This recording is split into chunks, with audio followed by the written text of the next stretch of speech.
Christmas celebrates the birth of Jesus Christ, and we all know what happened on December 25th, right? Actually, we don't.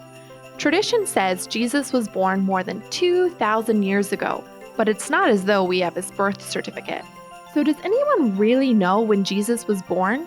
And how did Christmas end up in December? Scholars don't have a single answer to this question. There are several possible explanations for the date, all originating in the Greco-Roman world. Some people believe that December 25th really was the date of Jesus' birth, thanks to the work of a man called Sextus Julius Africanus.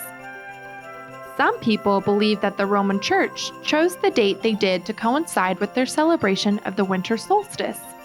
And some people believe that the Church chose the date to try to undercut existing pagan celebrations around the same time. But wait, isn't December 25th in the Bible somewhere? Actually, it isn't. Sextus Julius Africanus was the first to suggest the date more than 200 years after when Jesus is said to have been born. Africanus was the first Christian known to produce a universal chronology, a history from the date of creation to his own time.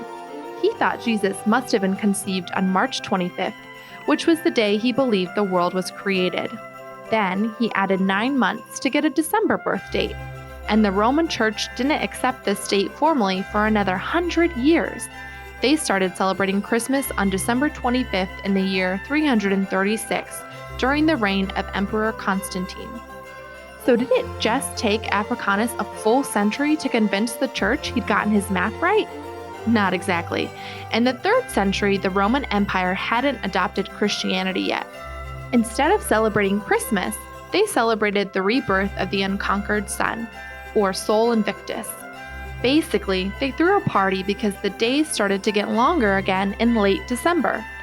After Emperor Constantine made Christianity the religion of Rome, that whole birth of the sun thing got pretty heavily associated with, well, the birth of God's Son and Christian belief.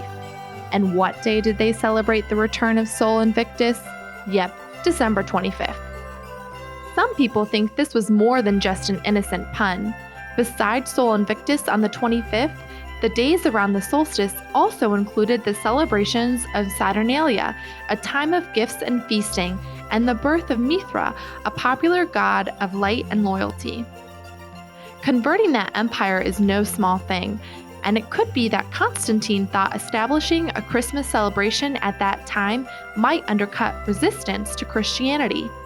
We do know that the choice of December 25th was controversial.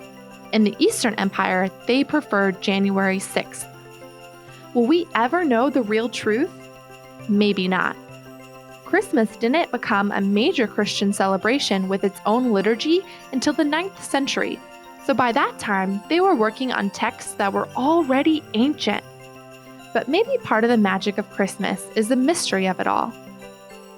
Regardless of its origin, it's nice to have a reason to look forward to the darkest days of the year.